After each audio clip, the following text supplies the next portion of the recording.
Welcome to Haldanes Law Matters. Thank you. Our guest today is an unusual character. His name is Jay Chen, and he's unusual for a guest on our podcast, Jay, if you'll forgive me for saying so, because you're not a lawyer or a doctor or an accountant. But you are, I think, the quintessential person who came to Hong Kong and made good. And I think there's an interest in people like yourself who don't fit into any easy category, but have had colourful and successful lives in Hong Kong. And without going to the end chapter first, I know you to be a great supporter of Hong Kong and the region. So welcome to Haldanes Law Matters. So Jay, you don't fit into any easy category, and for that reason alone, you're an unusual guest to this podcast. But we welcome you, and I'm going to be interested in finding out how it is that you've made a life and a success of a life in Hong Kong. Okay. Number one, like a lot of us, we come to Hong Kong for initially 3 months to give it a try. And then before you know it, 42 years go by.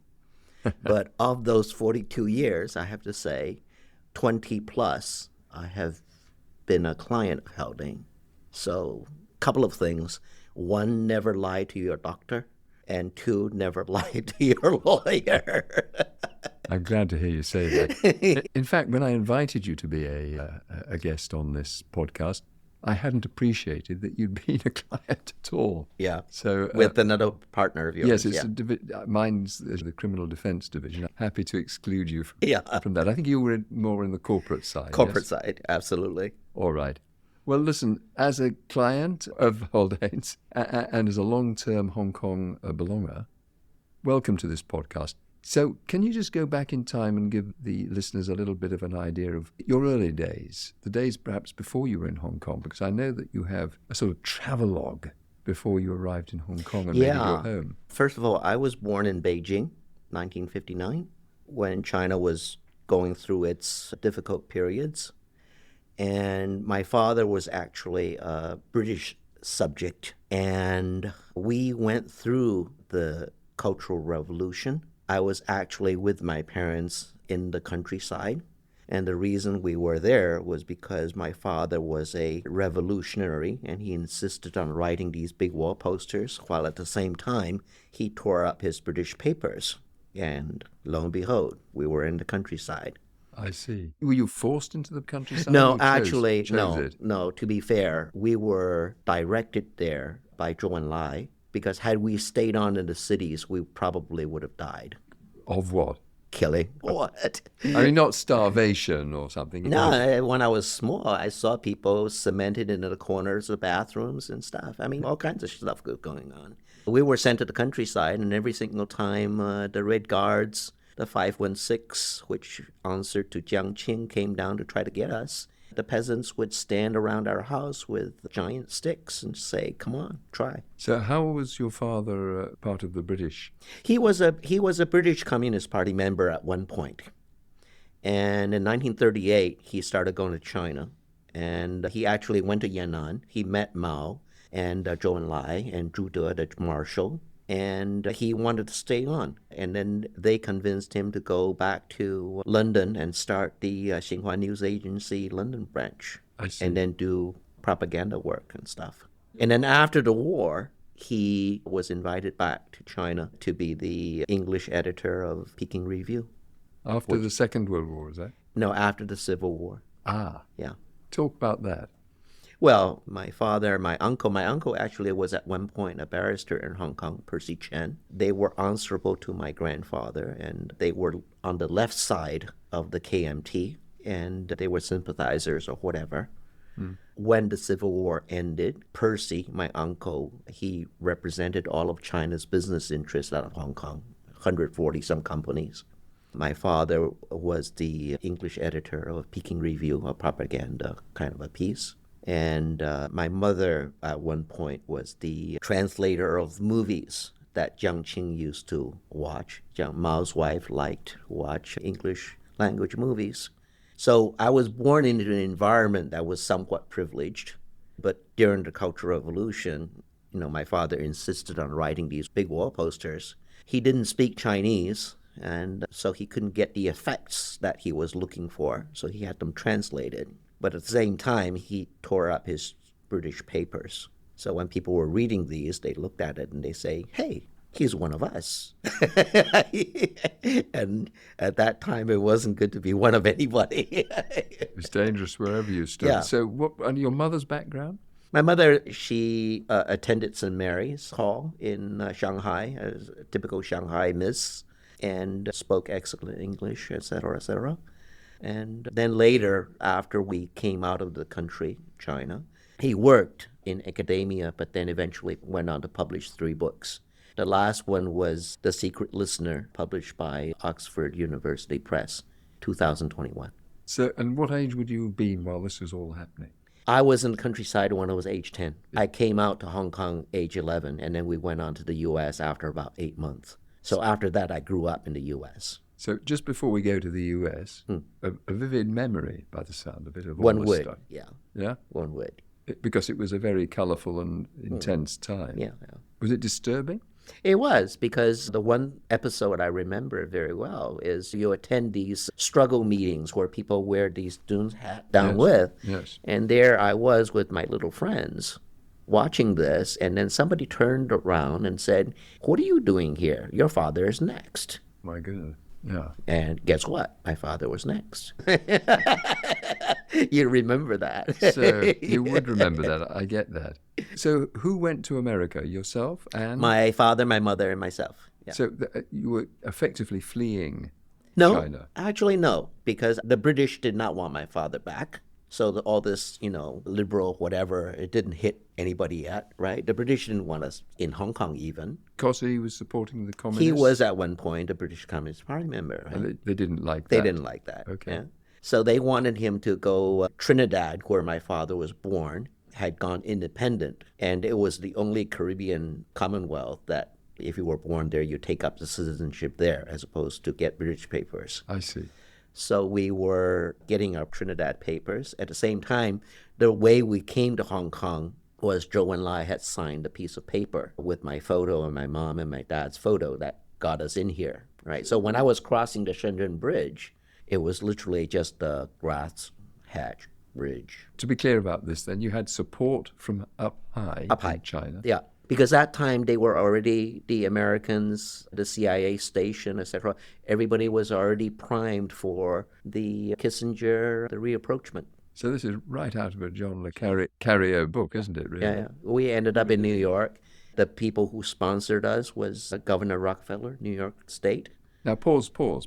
Yeah. So the Brits didn't want you because of the communism. The Chinese wanted to keep you safe and got your family out. The Americans wanted us. But how did that fit in with McCarthyism? But that's long after. This is 1971.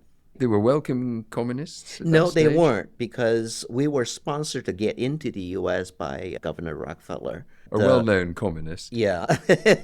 But the James Buckleys of this world, the senators and whatnot, because the Taiwan forces were still strong in the U.S., right? They were still in the UN. They were after us. So we get bricks sent to our home and all that. You got bricks sent to your home? Yeah. Through the window? No, at the door, wrapped. Oh, really? Yeah. We'll talk about bricks in a completely different context a little later. Yeah. Okay. So I've been to a couple of countries, and then I've got 2 Jewish brothers, right? One in Moscow, whom I visited last in 2019, and then one in Beijing, but his mother was English Jewish. So we are a multinational family. You're not Jewish? No, I'm not Jewish. Just it's your half-brothers that are Jewish? Their mothers were, yeah. Okay. So really, yes, it's a stew. We've been around. All right, Jay. So that's the background, and that no doubt had a tremendous impact on shaping you. Yes. And you'd come through Hong Kong, but only briefly on your way to New York. Yeah. When I was 15 years old, the father of a friend of mine asked me, Jay, what do you want to do when you grow up? I was in high school in the U.S. Yes. Did you ever grow up, Jay? No. I remained at age 16. And I said I wanted to live in Hong Kong next to the ocean, and I wanted to work in China, and that would be 1975. So was that based on your very short snapshot travel through Hong Kong on the way to New York? Is that where you got the idea? Yes, the answer is because when my uncle went around town, when I went with him, Kowloon Town Club and all that, everybody bowed to him and things, and I thought to myself, I could do with a bit of that. I like that. All right. Okay. So there you are in New York, and you're being asked what you want to do for your future. You mentioned that you wanted to go to Hong Kong, and that happened. Yes. Tell us about that. Well, my parents were academics, and they had no clue how to guide me, advise me. So the only thing that was guiding me were my teachers. And one of them said, "Oh, Jay, you're good in math. Why don't you apply to engineering school, Cornell?" And that's the only little bit of guidance I had. I didn't know what to do. Did you go to Cornell? I did go to Cornell. I did go to engineering. I did get my master's in engineering as well as MBA. And I still didn't know what to do. Right. And I wanted to come here. Okay, so the cookie crumbled in favor of Hong Kong. No, not quite, because I had to look for a job. I found a job with an American industrial company, United Technologies.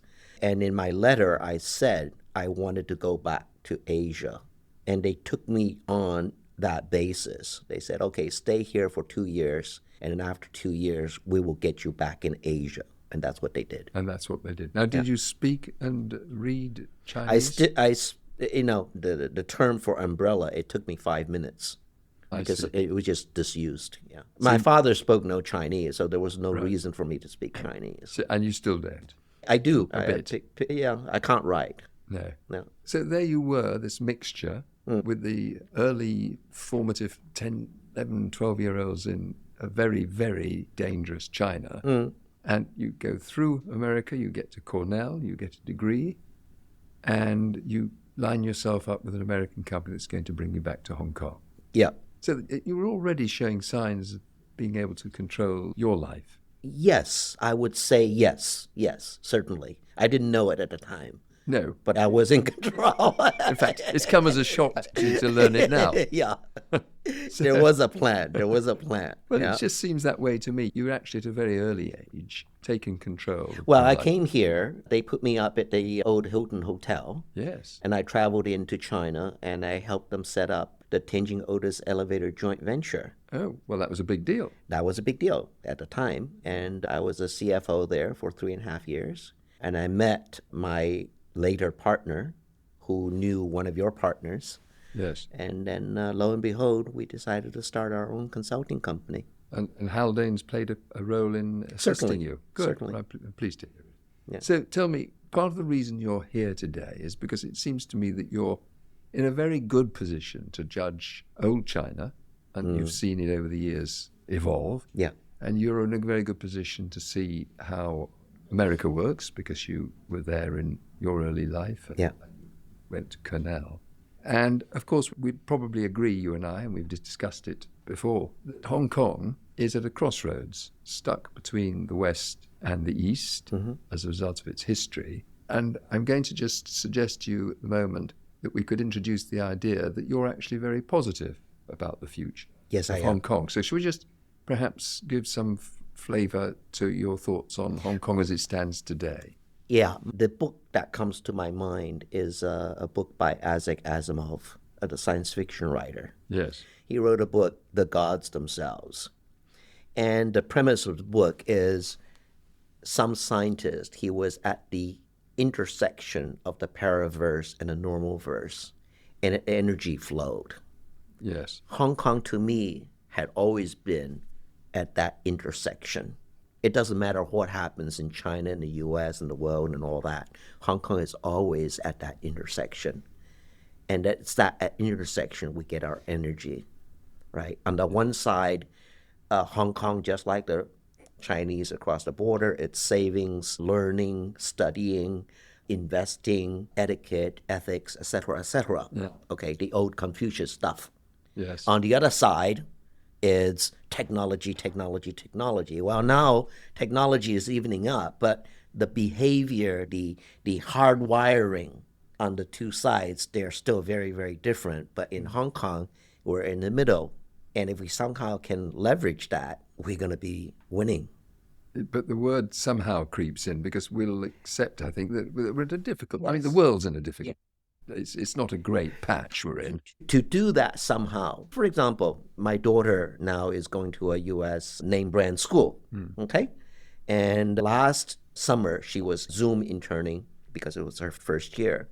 She was Zoom interning for 2 movie production houses. But then during the conversation, and her job was to do script coverage. You read all the scripts coming in, and then you summarize into 1 page, and then you give it to your boss. Trash this, do that, right? But the thing is, it occurred to her, hey, but wait a minute. If she knew the people in the U.S. who do movies, and she gets to know the people in China and Hong Kong who do movies, which essentially is an investment business. Yes. Scripts, money, directors, producers, Income. products, income, right? Then for every script that comes in, if you do just an example, cultural adaptation, as long as you pay everybody their due, you got 2 movies, Right. for example, Yes. right? And you're not going to be doing that in Shanghai, Yeah. and you're not going to be doing that in New York. In fact, not many people know this necessarily, but Hong Kong's actually quite a centre for... Used to be. It can come back. What's stopping it at the moment? I think all this national security and self-censorship and all that, which is, to me, I sort of say they think too much. Who does? The artists. Okay. So the artists are put off by national security law.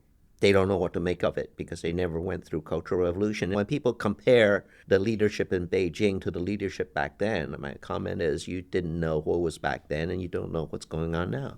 Right. So are we talking about local artists there particularly or overseas artists? Local. So local artists being... They're shy. They're shy of the law because they don't know what they can say and what they can do. That's right. What's your view on this? Is it going to No, I think it's going to even change. out? I think it's going to change because if you look at just for example, Baptist College, I think the last time I heard, which may be 2 years ago, 90% of their film study students are from the mainland. Right. They came here for something. So is the way forward for Hong Kong that the Transfusion. Yeah, transfusion. So the anxiety of the locals that are local Hong Kong people that are anxious, inclined to drift off and make their lives elsewhere. Yeah. And they're being replaced. New people coming in. Who are not as cowed by the situation as the... Do you worry about it? No. No. No. Absolutely not. It doesn't affect you and you're happy with the way it's progressing. Yeah. Because I sort of say, I have, quote, let's just say, suffered under various governments. And I'll sort of say, tell me what the difference is. It's no more or no less. I don't like any of them. Now, let's just so that's taking a quick look at China and Hong Kong. Let's just, because it's very topical as we speak, let's just have a quick thought about the United States, which is the other country, of course, that was influential early on in your life. So what do you make of the United States at the moment? I mean, we're sitting as we speak, only 24, 48 hours ago, heard that President Biden was stepping down. We've got Kamala Harris coming in, and we've still got Trump in the background making noise. Let's just say that had we had this conversation 5 years ago, and one of us were to say that 2 of the 4 top hotels in San Francisco has shut down, Newsom had to dress up San Francisco before Xi Jinping landed, the fentanyl issue, the migrants issue. So we're talking about overseas dignitaries visiting and having to clean up San Francisco because of the homeless. This is what the Russians drugs. used to do, I guess, right? Or the Chinese used to do. My son came back from San Francisco recently. I haven't been for years. And I said, it's a lovely city, isn't it? He said, good God, Dad, it's full of homeless and street sleepers. You come out of the San Francisco hotel, everything smells like piss, right? I think, Jay, you've just crossed yourself off the possibility of a job in the tourist board for San Francisco. But the thing is, had we been talking about this 5 years ago, people would have thought you're mad. Yeah. And yet here we are, right? And then on top of that, attempted assassination of a politician. Yeah. So you're wearing your American hat just for a moment. Yeah. You're pessimistic. It's a country in decline. I think there are a lot of things that can be incubated if they took care to incubate them, because the schools are still top-notch. Well, the best ones. Right. But the thing is, when the society goes into identity politics, meaning you vote because you are whatever it is you are, problems happen, right? And then if people are selected not on the basis of merit, let's be apolitical about this. Whereas if you look at the legislature and whatnot in China, scientists, engineers, educators, whatever, and then you look at the legislatures in the U.S., lawyers, they fight. They fight each other. And we can use a little bit less of that, maybe. So there's a greater sense of purpose and meritocracy in the Chinese system versus the US system at the moment. Does that sum up your Very thought? much so. Yes. And actually, the system didn't change that much in the last 5,000 years. It's just interrupted every now and then. I know that you could speak for at least a podcast or two on the history of China. We won't go there. We haven't got the space, I'm afraid. Another day, Jay. Yeah. So there's been discussion that I know that you're interested in around the notion of a real split between the West and what we're now bifurcation. We're calling BRICS. Yep. Which brings me back to your BRICS at your front door in America. Yeah. So that is so happening back then. And it's which bit? The bifurcation. Okay. It's happening big time. Are you going to predict that there will be a split from SWIFT, for example, for the Chinese and the...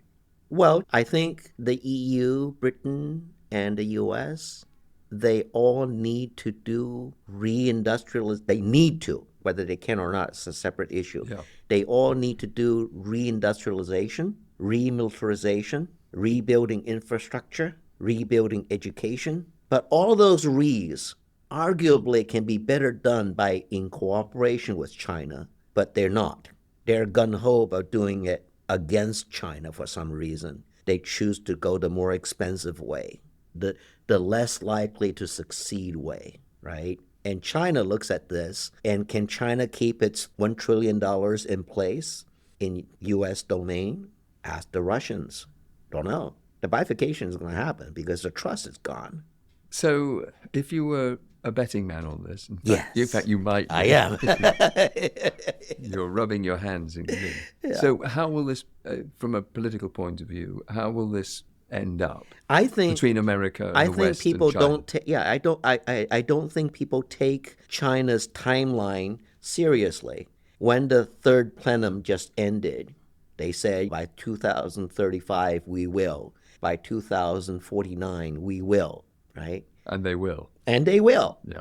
Right. And if that's the case, China intends to be self-sufficient in a bunch of technologies. In fact, in all of the technologies. And the U.S. tries to block China everywhere. So just by that, whether it's Huawei communication or whatever, it will split. Right now, you've got 2 astronauts in the U.S. stuck up in the space station.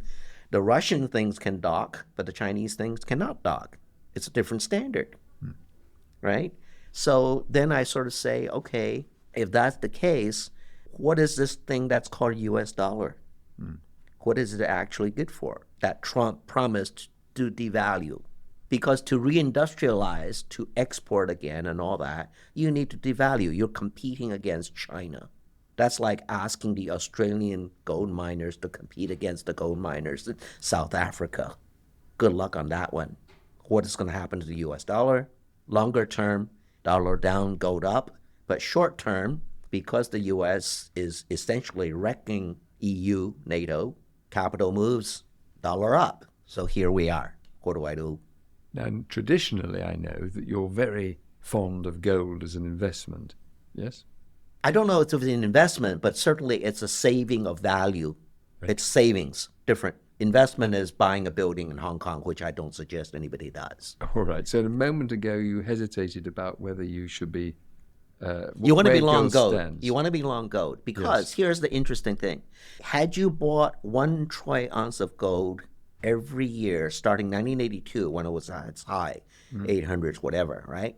And every year on December 1st, boom, boom, boom, boom, boom, buy. And you bought 1 unit of S&P 500, whatever the price, buy 1 unit. And you bought 1 barrel of oil, whatever the price, buy. Today, your gold would be, on average, 4.5x of cost. Your S&P 500 would be about 9x, great return. Your barrels of oil would be about 2.5x, which arguably is the, let's say, inflation. Yeah, the measure of inflation. Right. Yeah. But then between 1982 and now, there were 3 episodes with a little bit of time lag, 4 episodes, with a little bit of time lag, where gold went up and stocks went down sharply to the extent of 50%. Now, if we run into one of those episodes again, you'd be happy to have gold. Gold would go from 4.5x to 9x, and S&P 500 will go from 9x to 4.5x. So gold it's playing a role. It's the hedge. Yeah. The traditional hedge. Correct. Can we just focus back on Hong Kong then? Because we've been global. We've looked at really China and America and their allies, be they economic or military. What about Hong Kong as a city? I mean, you and I have discussed in the past that, of course, it relies very heavily on property in the sense of, firstly, the government manages to contain taxation and make it such an attractive place for people to be from a tax point of view because it can sell land, and also that property has formed the backbone of a lot of individuals' wealth here.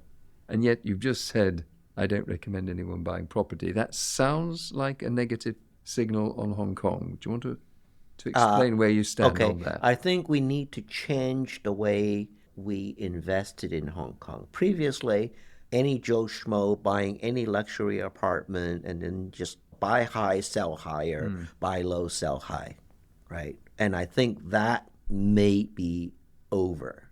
But on the flip side, we have mutual friends who bought into the Wangzhou and the old airport warehouses and things that's up for. And then when the Hong Kong government says we're going to rejuvenate, the plans are usually pretty good on delivery. So you just got to change the flavor of real estate, let's say. Let's take a 5-year span, Jay. Are we... Okay, 5-year span. The problem with Hong Kong people, regular Hong Kong people, is that if you tell them you can go 10x your money in 5 years, they don't want to hear about it. They want to know what's happening by Christmas. They want to know what's doubling this year, yeah, right? And we've seen it in Lan Guifeng and whatnot. I don't want to hear about 5 years from now. No. Well, I'm not as smart as those people. I do 5 years. I'm just not that smart, So yeah, industrial real estate is fine. Right now, in fact, in the Hong Kong, the Wangzhou real estate, they're down by about 50% for somebody who wants to sell. Yes. Right? But there aren't many sellers. Well, there are not many transactions. No. Right? My comment is go look for a transaction. I mean, my God, somebody must be going belly up. They always do. Yes, someone. But we don't have a very large population of people with large mortgages. No, so because they can ride out a fall. Yeah, thank God. Yeah. Thank God. I know you spend a lot of time thinking about these issues. Have to. Have to feed myself. and I know that you have a very firm views on the way the world looks and how Hong Kong fits into it. The other thing about Hong Kong is I am actually a believer in this Greater Bay story. Yes. If they can get that story half realized, it'll work. We will be flying. Yeah. And I don't see a little drop of water from China will flood this place. I don't see why the plan would fail. I don't see it. So it may be a difficult patch we're in generally, not just Hong Kong, but the world. The frankly. world. Yeah. And that's what opportunities are made of. But if you don't lose sleep over the future of Hong Kong, no. It remains your home? It remains my home, and also I figure with things the way they are, well, Rita probably at some point will have to return to Hong Kong, whether she wants to or not, right? Yes. Right. And then you look at the Taiwan situation, my comment is, well, at some psychological juncture, talking about the real estate side, I understand Taiwan has a long, long Pacific coastline with lovely homes. It's like everybody's worried about Taiwan. Yeah. I say, well, golly gee, what are they worried about? Yes. It's just China. Everybody speaks Chinese. Yes. Well, look, we live in this interesting hot pot of a world at the moment. Yep. And thank you very much for coming in and talking to us. Super. Thank you for sharing your thoughts on investment and property and politics and for being brave in speaking up and your fascinating childhood. My Yorkshire upbringing sounds awfully bland against all of yours. Jay, thanks so much for coming in to Haldanes Thank Law you. Matters. Thank you.